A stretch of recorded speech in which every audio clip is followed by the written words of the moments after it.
What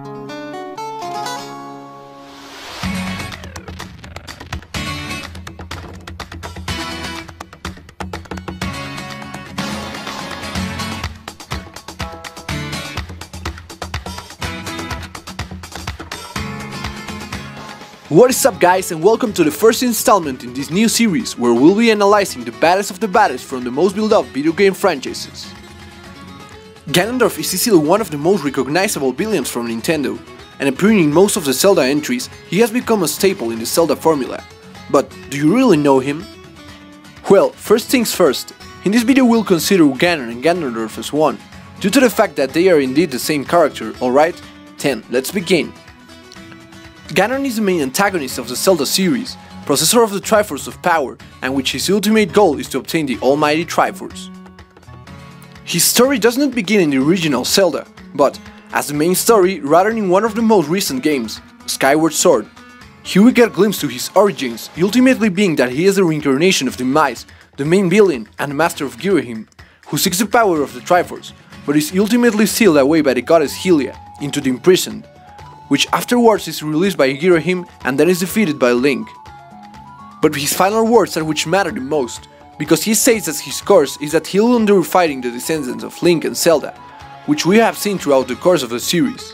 And now, chronologically speaking, the first time we get to see the actual Ganondorf is in none other than Ocarina of Time, where his humanoid form is first introduced, and we learn that he is the king of the Gerudos, a town of thieves from the desert, that is stated to be the only male born in 100 years. Raised by the witches Koume and Kotake, he infiltrates into Hyrule Castle, alleging alliance to the king, but pretending to reach the Sacred Realm instead.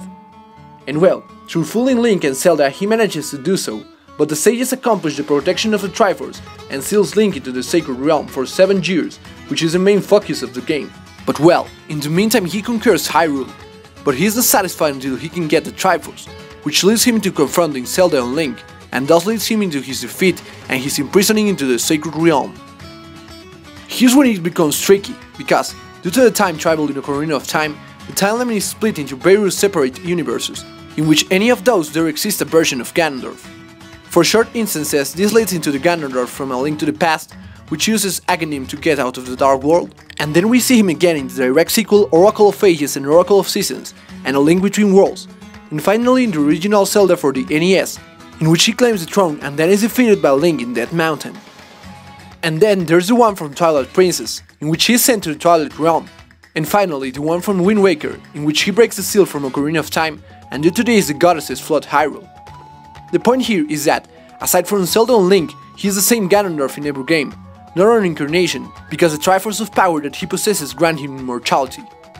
Now, let's take a look into his weapons and abilities. Ganon is a powerful wizard, which may be explained by the fact that he was raised by 2 witches, and almost in every game we get to fight against his magic, in some way. Then, he has the ability to transform into the beast-like form Ganon, which differs from game to game, but basically resembles a pig or hog. Aside from his superhuman strength, he has wielded some mighty weapons, such as the Trident of Power in A Link to the Past, the Warlock Blade in Twilight Princess, and similar swords such as the double ones from Ocarina of Time and the ones from the Wind Waker, that resemble the blades used by the Gerudos, and which may be the same indeed in both games.